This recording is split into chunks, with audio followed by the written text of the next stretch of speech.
On commence avec l'affaire Mamadou Ndala, assassiné le 2 janvier dernier par un tir de roquette. Le verdict du procès des présumés assassins du colonel est attendu ce lundi 17 novembre et sera scruté de très près en République démocratique du Congo. Une vingtaine de prévenus sont poursuivis, parmi lesquels 8 civils, 4 officiers supérieurs des FARDC et 2 anciens gardes du corps du colonel Mamadou Ndala. Après 6 semaines de procès, un seul prévenu est directement accusé. Il s'agit du colonel Birocho Nzanzu. Il est accusé d'avoir été l'intermédiaire entre l'armée congolaise et les rebelles ougandais pour organiser l'attentat contre le colonel Mamadou Ndala. Fin de l'épidémie d'Ebola en République démocratique du Congo. La nouvelle a été accueillie avec joie et satisfaction par la population de la Tchouapa. Désormais, la mise en quarantaine est levée pour les localités Lokolia et Watinkengo, épicentre de l'épidémie. La population circule à nouveau comme par le passé. Depuis samedi à Boende, les gens ont renoué avec les anciennes habitudes de se saluer en se serrant les mains. C'est avec joie et satisfaction que la nouvelle a été accueillie par la population de Tchouapa. Elle a circulé comme une traînée de poudre à travers la cité de Bowende. Cette annonce était très attendue depuis que le pays avait cessé d'enregistrer de nouveaux cas d'Ebola.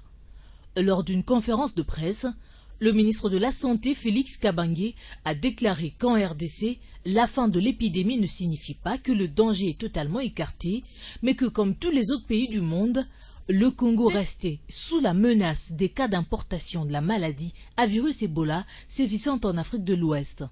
Félix Kabange a également fait savoir que la RDC venait de terminer la formation d'un premier groupe de 180 personnes spécialisées dans la lutte contre cette maladie afin d'intervenir en Guinée, en Sierra Leone, au Libéria et au Mali. Le docteur Félix Kabange invite toute la population congolaise à garder et à pratiquer toutes les mesures d'hygiène élémentaires, notamment le lavage des mains au savon. Le personnel médical est également appelé à observer les mesures universelles d'hygiène hospitalière et de contrôle de l'infection. De leur côté, les représentants de la société civile de l'Équateur plaident pour la prise en charge des orphelins dont les parents sont décédés de suite de l'épidémie. Dans le même registre, le gouverneur intérimaire de l'Équateur, Sébastien Impeto, s'est dit également satisfait de la fin de l'épidémie d'Ebola dans sa contrée. Il appelle cependant sa population à l'extrême vigilance. Nous avons reçu cette nouvelle avec beaucoup de satisfaction parce que, comme vous le savez, ça devient une affaire mondiale. Et donc, nous aussi, nous savions que c'était déjà fini, mais comme nous n'étions pas la bouche autorisée, il fallait attendre que le ministre de la Santé puisse faire une déclaration, lui à qui on avait responsabilisé pour le suivi de cette épidémie. Et donc, pour revenir, je suis très heureux que cette maladie puisse nous quitter. Il faut que nous restions très vigilants. Vous avez suivi le message du ministre de la Santé à cet effet. Et donc, nous y allons avec beaucoup de prudence, parce que c'est fini à l'Équateur, c'est vrai, mais c'est pas fini à l'ouest de l'Afrique. Et donc, nous partageons des frontières avec certains pays de l'ouest, notamment la RCA, un peu au nord, là. Nous disons que le Congo-Brazzaville et consorts, et donc nous sommes très vigilants, nous y allons par étapes. Nous continuerons à observer toutes les mesures sanitaires liées à cette épidémie. Si en République démocratique du Congo, la menace de l'épidémie d'Ebola a été écartée, en Afrique de l'Ouest, par contre, le problème demeure. Et pour lutter justement contre cette maladie, l'Union européenne a envoyé 1,4 tonnes de matériel d'urgence, notamment en Sierra Leone, au Libéria et en Guinée, 3 pays les plus touchés par cette épidémie. Cette opération de grande envergure est la toute première menée par les pays membres de l'Union européenne, dont l'aide financière est évaluée au total à 3 millions d'euros. Selon les derniers bilans de l'Organisation mondiale de la santé, l'épidémie d'Ebola en Afrique de l'Ouest aurait fait 5177 morts. En santé toujours, il s'est clôturé samedi dernier l'atelier sur l'intégration du montage institutionnel du système communautaire, montage intervenant dans l'organisation et le fonctionnement des structures de participation communautaire et du secteur de la santé. L'objectif de ces assises est d'amener les décideurs du ministère de la Santé publique à s'approprier la technique en vue d'améliorer l'offre et la qualité des soins ainsi que les services en faveur de la population congolaise. C'est dans le souci de faire participer la communauté au nouveau modèle de financement de Fonds mondial de lutte contre le sida, le paludisme et la tuberculose que se clôture cet atelier. En RDC, le taux d'utilisation des services sanitaires varie entre 0,15 et 0,25 contacts par habitant et par an. Situation pas très agréable qui pousse ces experts et professionnels de santé à relever ces défis en ramenant le taux à environ 0,40 à 0,50 contacts par habitant et par an. Et cela se fait par la mise en place de certaines stratégies. L'atelier a été une opportunité pour l'intégration carrément des systèmes communautaires dans les systèmes de santé, qui a abouti à ce que la société civile puisse prendre les choses en main. C'est une suite logique de l'atelier qui a eu lieu au mois d'août. Le secrétaire général au ministère de la Santé il a demandé que nous puissions mettre une commission mixte entre la société civile et les experts du ministère de la Santé pour essayer maintenant de creuser ces documents normatifs existants actuellement et voir dans quelle mesure nous pouvons intégrer le montage du système communautaire que nous pensons être l'idéal. Féliciter aussi les chefs de l'État parce que tout ça, c'est un leadership fort au niveau du pays. Le montage institutionnel du système communautaire est ainsi mis sur pied et la coordination nationale de renforcement du système communautaire et le secrétariat général à la santé à travers sa direction de développement de soins de santé primaire espèrent en la collaboration du ministère des tutelles pour son intégration. En international, après la chute de Blaise Compaoré, le Burkina Faso s'est choisi un président intérimaire. Michel Kafando a été nommé lundi par le collège de désignation du président de la transition. C'est à lui qu'incombe à présent la lourde tâche d'organiser l'élection présidentielle prévue dans un an. Mais qui est le nouveau président du Burkina Faso? La réponse dans cet élément de Grâce Salambo. C'est une redoutable responsabilité qui m'échoit, dont j'en peux voir déjà les écueils. Il y va de notre crédibilité, il y va surtout de l'avenir de notre cher pays, qui après ces journées terribles a besoin de se redonner confiance en vue de mettre le cap sur l'avenir. Voici le nouvel homme fort du Burkina Faso. Michel Kafando, 72 ans, est l'une des grandes figures de la diplomatie burkinabé. Il a été ministre des Affaires étrangères de 82 à 83. Et depuis 98, il est le représentant permanent du Burkina Faso aux Nations Unies. Il obtint une licence en droit public de l'Université de Bordeaux en 1969, puis un diplôme en sciences politiques en 1972. C'est en 90 qu'il a obtenu un doctorat de la Sorbonne. Marié et père d'un enfant, Michel Kafando a été choisi ce lundi par le Conseil de désignation pour conduire la transition et préparer l'élection présidentielle prévue en novembre 2015. Ses objectifs énoncés sont à la hauteur des attentes du Burkina Faso. Bâtir une société réellement démocratique par la justice, la tolérance et l'union des cœurs. La désignation de Michel Kafando doit être encore confirmée par le Conseil constitutionnel avant d'être définitivement validée.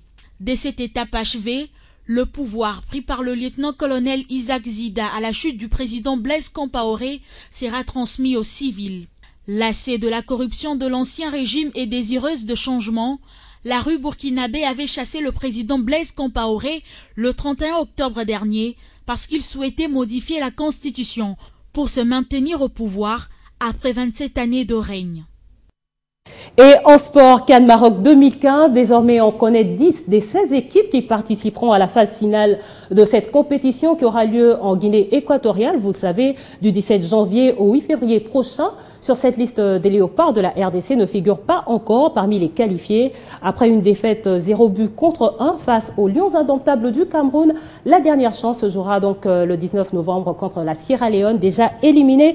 On en parle avec Arlette Boutella, spécialiste maison. Bienvenue. Merci Arlette Matondo. Alors Arlette, quoique litigieux, on s'en tient quand même à ce score, 0 but contre 1 face aux Lions indomptables du Cameroun. Ce score en défaveur de la République démocratique du Congo, comme vous l'avez si bien dit, qu'à cela ne tienne, l'arbitre est maître du jeu et il a accordé ses buts, quoique litigieux, et la République démocratique du Congo a perdu sur le score de 0 contre 1 face au Cameroun, et ces résultats laissent toujours la République démocratique du Congo en 3e position du du classement du groupe D avec 6 points. Bien avant, on retrouve le Cameroun en tête avec 13 points. Deuxième, la Côte d'Ivoire avec 9 points grâce à sa victoire 5-1 face à la Sierra Leone. Et en bas du classement, la Sierra Leone est éliminée automatiquement avec un petit point. Et comme on vient de le dire, vous venez encore de le dire, 10 des 16 équipes sont déjà qualifiées après avoir manqué l'édition de 2013. Les équipes du Cameroun, du Gabon, du Sénégal retrouvent la Coupe d'Afrique de football aux côtés de l'Afrique du Sud, l'Algérie, le Burkina Faso, le Cap-Vert, la Tunisie, la Zambie et la Guinée équatoriale, bien sûr, pays organisateur. Et je retiens une chose, l'arbitre est maître du jeu, tout le monde a regardé ce match avec émotion, particulièrement les Congolais. Et comment se présentent alors les autres résultats, puisque la RDC espère encore une qualification? Donc, avec les autres résultats, je l'ai dit, la Sierra Leone s'est inclinée 1-5 face à la Côte d'Ivoire. Le Botswana a fait jeu égal 0 but partout face à la Tunisie. Le Malawi a battu le Mali 2-0. L'Afrique du Sud s'est imposée face au Soudan 2-1. Le Cameroun a battu la RDC 1-0. Vous le savez, le Congo-Brazzaville qui était plutôt très bien parti, cette fois-ci s'est incliné 0-2 à domicile face au Nigeria. Et le Togo s'est incliné également face à la Guinée-Bissau. L'Angola a fait jeu égal face au Gabon. Le Mozambique s'est incliné 0-1 face à la Zambie. Et le Lesotho également 0-1 face au Burkina Faso. L'Ouganda a battu le Ghana 1-0. Le Cap-Vert qui est déjà qualifié s'est imposé face au Niger 3-1. L'Égypte à domicile s'est incliné 0-1 face au Sénégal. Et on parle de l'Algérie qui a fait le carton plein au cours de ses éliminatoires avec 15 points au classement. Il s'est imposé 3-1 face à l'Éthiopie. Arlette Boutella, s'il faut être objectif, quelle chance accordez-vous à la RDC pour une probable qualification à cette compétition? Il y a encore une chance pour la République démocratique du Congo. On voit ici dans le classement, on parle de 2 meilleurs, mais aussi le 3e meilleur de tous les groupes. Et à ce niveau-là, la République démocratique du Congo peut encore espérer. On voit par exemple dans le groupe A où le Nigeria se retrouve encore avec 7 points, goal différence plus 2. Le Congo-Brazzaville avec 7 points, goal différence moins 1. On voit également l'autre groupe, c'est-à-dire le groupe B avec le Malawi qui se retrouve avec 6 points, goal différence moins 4, mais également le Mali, 6 points également, goal différence 0. On voit encore le groupe E où la Guinée-Bissau se retrouve avec 7 points, goal différence 0. L'Ouganda a 7 points, goal différence 1.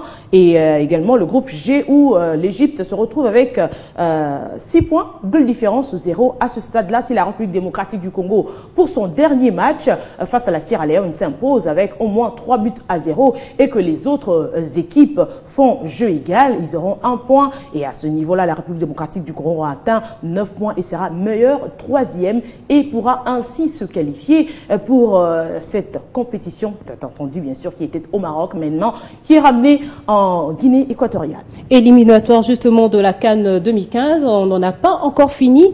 Comment se présentent les rendez-vous de cette dernière journée? Justement, le 19, toutes les rencontres vont se jouer le 19 novembre et la Côte d'Ivoire sera face au Cameroun. La République démocratique du Congo recevra, et d'ailleurs les Léopards qui sont déjà de retour à Kinshasa, la capitale, ils vont reprendre avec les entraînements ce lundi dans les après-midi. Plus précisément, ils joueront le week-end face à la Sierra Leone, le Ghana sera face au Togo, la Guinée jouera contre l'Ouganda. On parle ici de la Guinée-Bissau parce que aussi les téléspectateurs se posaient la question, est-ce qu'on va récupérer le 2 meilleurs 3e? Non, on va récupérer un meilleur 3e, une meilleure 3e puisqu'on parle des équipes parce que la Guinée équatoriale n'abritait pas, ne participait pas aux éliminatoires. Donc s'il s'agissait du Qatar, c'est à ce moment-là qu'on pouvait au moins récupérer 2 meilleurs perdants. On voit cette fois-ci le Mali qui sera face à l'Algérie, le Niger jouera contre le Mozambique, le Nigeria sera face à l'Afrique du Sud, la Zambie jouera contre le Cap-Vert, le Sénégal sera face au Botswana, l'Éthiopie jouera contre le Malawi, le Gabon sera face au Lesotho, le Soudan jouera le Congo, la République du Congo et la Tunisie sera face à l'Égypte. Si la RDC cherche encore une qualification pour la CAN Football 2015, dans une autre discipline par contre, précisément le tennis, nous apprenons que la RDC revient de la CAN avec 3 médailles. La Coupe d'Afrique de Nations de lao tennis qui s'est déroulée au Congo-Brazzaville du 11 au 14 novembre a vu la République démocratique du Congo ramener de médailles d'or en simple messieurs, double messieurs, mais également par équipe. Au total, il y avait 9 nations qui ont pris part à cette compétition dont le Mali, le Cameroun, le Togo, la Côte d'Ivoire, le